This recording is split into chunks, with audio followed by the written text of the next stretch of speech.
नमस्कार, एनसीईआरटी गुरुजी में आपका बहुत बहुत स्वागत है। यह है क्लास 6 की संस्कृत की किताब रुचिरा का चतुर्दशः पाठ चैप्टर 14 अह आह च। इसे हिंदी में अह और आह कहेंगे। ये दो भावात्मक शब्द हैं। जैसे कि अगर आपको चोट लगती है तो आप अह या आह कहते हैं। ये चैप्टर इन्हीं दो एक्सप्रेशंस के बारे में है। अजिजः सरलः परिश्रमी च आसीत्। अजिज एक आदमी का नाम है, वह सरल और परिश्रमी था। सरल कहते हैं जो आसान हो। वह सीधा साधा आदमी था और मेहनती था। सह स्वामिनः एव सेवायाम लीनः आसीत्। वह स्वामी की सेवा में ही लीन रहता था, लगा रहता था।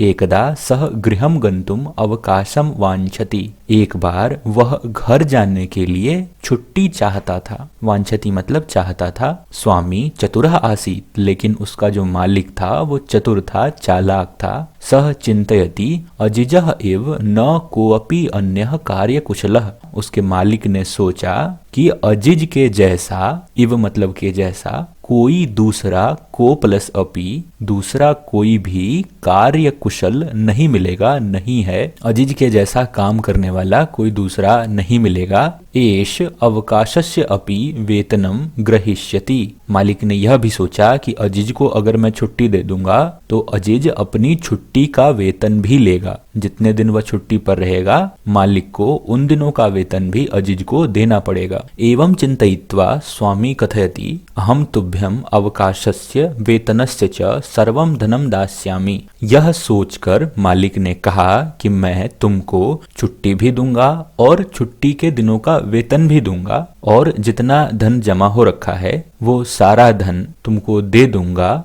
परम एतदर्थम त्वं वस्तुद्वयम् आनय अह आह च इति। लेकिन मैं तुमको छुट्टी भी दूं और सारा धन भी दूं, इसके लिए एतदर्थम तुम दो सामान लेकर आओ मेरे लिए। वस्तुद्वयम् दो वस्तु, दो सामान, आनय मतलब लेकर आओ। और वो दो सामान कौन कौन है? एक सामान है अह और दूसरा सामान है आह। ये दो सामान मालिक ने अजिज से मंगवाए। एतत् श्रुत्वा अजिजः वस्तुद्वयम् आनेतुम निर्गच्छति। यह सुनकर अजिज ये दो चीजें लाने के लिए चला गया।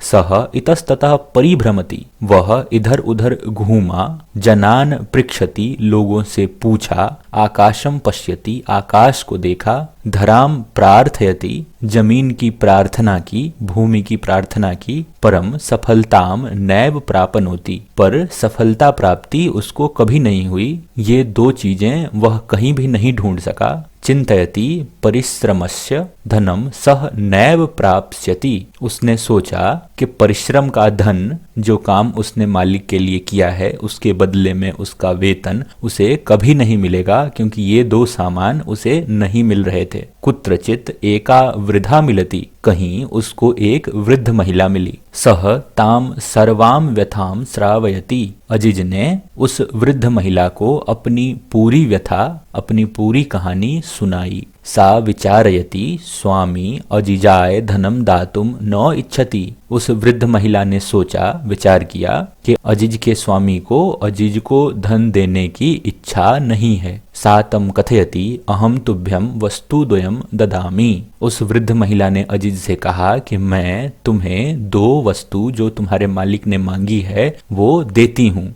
परम द्वयम एव बहुमूल्यकम वर्तते। लेकिन वह दो वस्तु बहुत बहुमूल्य हैं, बहुत कीमती हैं। प्रसन्नः सह स्वामिनः समीपे आगच्छति। खुश होकर अजिज स्वामी के पास आ गया, स्वामी के समीप आ गया, उसका जो मालिक था उसके पास आ गया। अजिजम दृष्ट्वा स्वामी चकितः भवति। अजिज को देखकर उसका मालिक चकित हो गया, आश्चर्यचकित हो गया। स्वामी स्नेह स्नेह पेटिकाम उद्घाटयति। अजिज का मालिक धीरे धीरे इस पेटी को जो अजिज लेकर आया था उस वृद्ध महिला के पास से, उसे खोलने लगा। उद्घाटयति मतलब खोलता है, पेटिकाम मतलब ये पेटी। पेटिकायाम लघु पात्र द्वयम आसीत। लघु मतलब छोटा, पात्र मतलब बर्तन और द्वयम मतलब दो। तो पेटिका में, इस पेटी में दो छोटे छोटे बर्तन थे। प्रथमम सह एकम लघु पात्रम उद्घाटयति। सबसे पहले इस मालिक ने एक छोटे बर्तन को खोला। सहसा एका मधुमक्षिका निर्गछति। अचानक उस छोटे बर्तन में से एक मधुमक्खी निकली। तस्य च हस्तम दसती, और उस मधुमक्खी ने मालिक के हाथ पर काट लिया। दसती मतलब दस लिया, काट लिया। स्वामी उच्चैः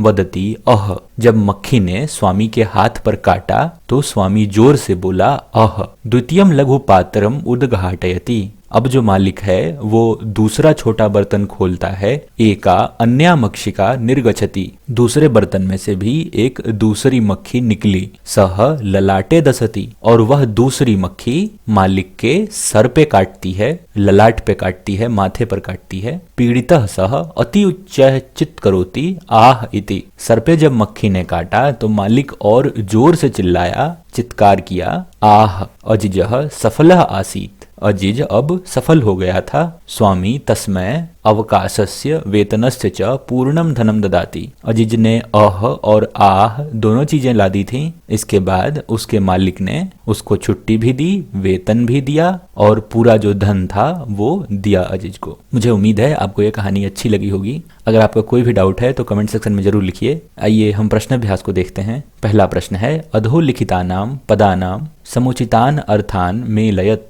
नीचे जो शब्द हैं उनके जो उचित अर्थ हैं उससे उनको मिलाइए। तो पहला शब्द है हस्ते, हस्ते मतलब हाथ, हाथ को कर भी कहते हैं, सो हस्ते को करे से मिला देंगे।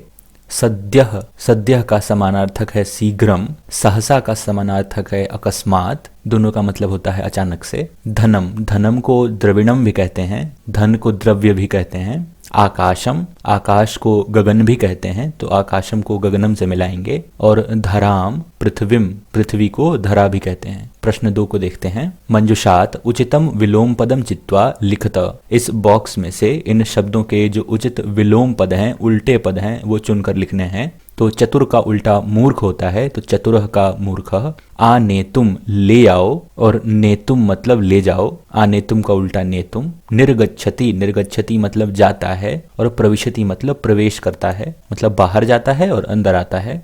स्वामी, स्वामी मतलब मालिक, सेवक मतलब नौकर, स्वामी का उल्टा सेवक। उसी तरह प्रसन्नः का उल्टा दुखितः, प्रसन्न का उल्टा दुखित। उच्चैः का उल्टा निश्चय, जोर से और धीरे से, आवाज के संदर्भ में। तीसरा प्रश्न है, मंजुषात उचितम अव्यय पदम चित्वा रिक्त स्थानानि पूरयत, इस बॉक्स में से उचित अव्यय पद चुनकर खाली स्थान को भरना है। बालका बालिका डैश क्रीडा क्षेत्रे क्रीडंती, बालक और बालिका क्रीडा क्षेत्र में खेलते हैं। चौ का मतलब और, तो बालक और बालिका, सो चौ यहाँ लगाया। संस्कृत में और बाद में लगता है दो शब्दों के, और के लिए हम चौ लगाते हैं। उसी तरह मेघा डैश गर्जंती, तो मेघ कैसे गरजते हैं? मेघ जोर से गरजते हैं, बादल जोर से गरजते हैं। मेघा उच्चैः गर्जंती। बकः हंसम डैश श्वेतम भवति, बक के जैसे, बगुले के जैसे हंस भी उजला होता है। एव मतलब हंस के जैसे बगुला भी श्वेत होता है, उजला होता है। अगला है सत्यम डैश जयते, सत्यम एव जयते,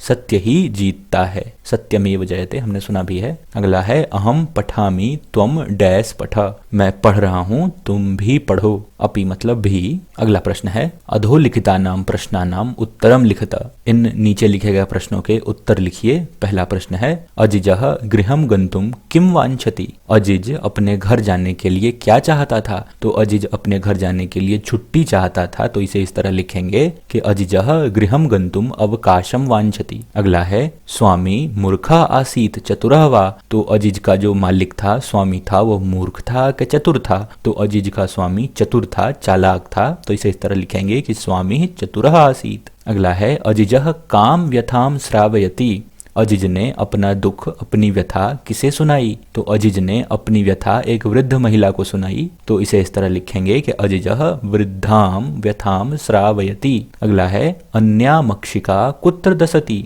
दूसरी मक्खी ने मालिक को कहाँ काटा? तो दूसरी मक्खी ने मालिक को माथे पर काटा, तो इसे इस तरह लिखेंगे अन्या मक्षिका ललाटे दसति। अगला प्रश्न है स्वामी अजिजाय कम दातुम न इच्छति, अजिज का मालिक अजिज को क्या नहीं देना चाहता था? तो अजिज का मालिक अजिज को न धन देना चाहता था, न छुट्टी देना चाहता था, तो इसे इस तरह लिखेंगे कि स्वामी अजिजाय अवकाशम वेतनम च दातुम न इच्छति, अजिज का मालिक न अवकाश देना चाहता था, न छुट्टी देना चाहता था, और न ही उसे वेतन देना चाहता था। अगला प्रश्न है निर्देशानुसारम लकार परिवर्तनम कुरुता। लकार टेंस को कहते हैं, तो present tense, past tense, future tense, लट लकार, लिट लकार, लंग लकार। आप शब्द रूप धातु रूप वाले सेक्शन में इसे याद करेंगे। अभी के लिए हम इसे समझने की कोशिश करते हैं। अजिजह परिश्रमी आसीत, आसीत मतलब था, अजिज परिश्रमी था। इसे प्रेजेंट टेंस में बदलना है, लट लकार में बदलना है, तो इसे इस तरह लिखेंगे कि अजिजह परिश्रमी अस्ति, अजिज परिश्रमी है। था का है हो गया, पास्ट टेंस का प्रेजेंट टेंस हो गया।